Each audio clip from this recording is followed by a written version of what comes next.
Goeienaand, good evening, fellow South Africans, and happy Easter to everybody, including citizens of the world.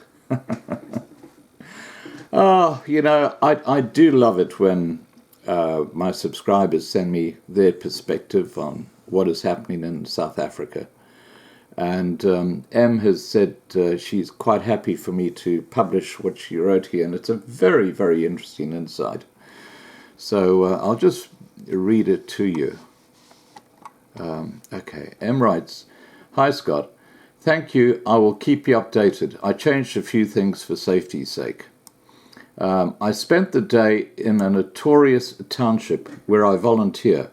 I'm still overwhelmed and off balance. People trapped in hopelessness who I met today. It's a nightmare and difficult to describe. Many are trapped in the dead end of gangs and drug trafficking. They cannot defend themselves against the black people who displaced and marginalized them the last decades in the beautiful Cape too. We are hit with a tsunami of the unemployed and unskilled from every direction. It's a tsunami without a happy ending, as extra millions born every year in South Africa, mostly to claim welfare benefits that the state is forced to borrow offshore. R1 billion a day spent on benefits to 18 million people. The recipe for disaster, and truly shocking. In 1994, there were 3 million people on social benefits. Primary school kids have children to claim benefits. 70% of these children will never know their parental ancestry. The schools are filled with teachers who are often intoxicated, bribing girls for sex for as little as 10 rand, fathering some of the pupils' offspring. The police forces are forced permanently on sick leave. Things unthinkable in civilized countries become the default here, an absence of morality and integrity, difficult to fathom from any viewpoint. That is what I saw today, yet again.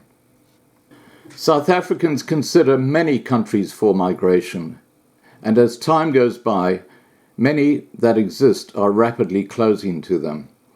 Their motive is to escape violent attack and to stay alive. Black, coloured and white, the skilled and educated left when they were able to, many still clinging to jobs in their companies, still caring for the elderly, helping their pension fund income will hold up a little bit longer. We know our children have no future here. Broad-based black empowerment quotas mixed in with strict enforcement affirmative action and employment equity laws really destroyed the economy beyond repair. Mines were then disowned under the legislation, and that is how black elites became instant billionaires, rather like a Ramaphosa. The white people in South Africa are still paying their taxes conscientiously. They are the true heroes here.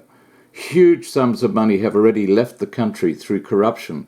We see the destruction of South Africa in slow motion, unreal and surreal to realize from the moment we open our eyes in the morning that it is indeed not a nightmare. The whole country turned into a clone of Lagos, Nigeria.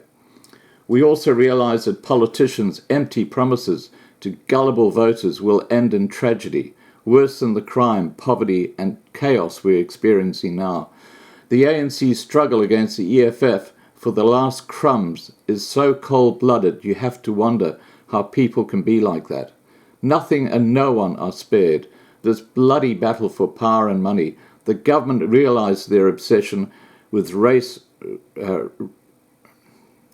ratios, victimhood and entitlement without any responsibility in more than 110 race-based laws to exclude white people, and they baptized this theft as taking back what belongs to us. The populist rhetoric is not based on facts, but it speaks to the African people and works well to win votes. Nothing you read on government websites is true. The only researchers having their facts together are the Institute of Race Relations and AfriForum, finding only 28% of South African land is white-owned, and in the most areas at that. The black people call each other comrade and believe in a Leninist state will bring them prosperity. These politicians have no shame. There are no morals and integrity. Poverty and dehumanizing practices are far worse than ever before, and studies call for these failures as challenges.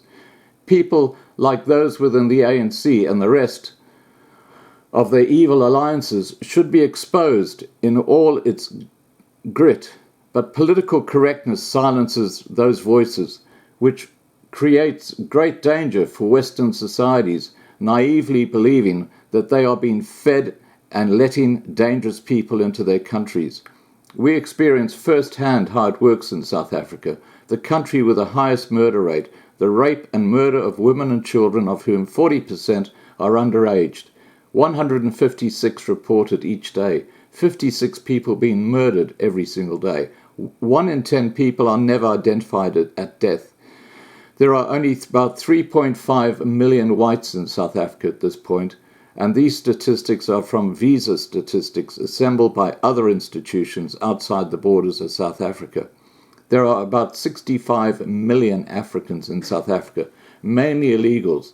So who are the perpetrators here? Why are the homicide rates of white farmers by far the greatest scored globally by vocation? South Africa is the footprint of how people form loose groupings to attack and overpower by invasion. The Zulu nation is an example of that. It was formed only in the 1840s after the Umfakani Wars, the bloodiest in South African history, and the Battle of Magongo that was fought on the 29th of January 1840 during a civil war between two Zulu factions. That is how the Zulu came into being in KwaZulu, located where they are now, by slaughtering enemy factions, only about 164 years ago.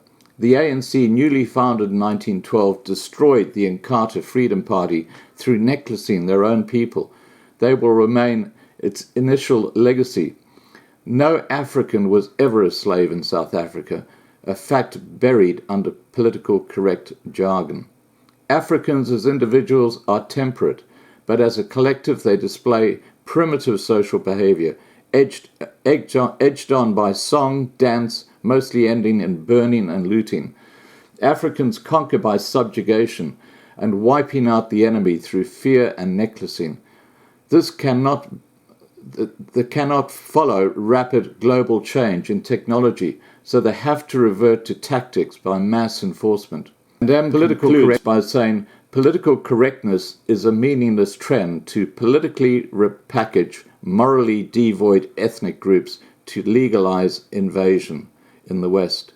Does it deserve a place in modern politics, she asks.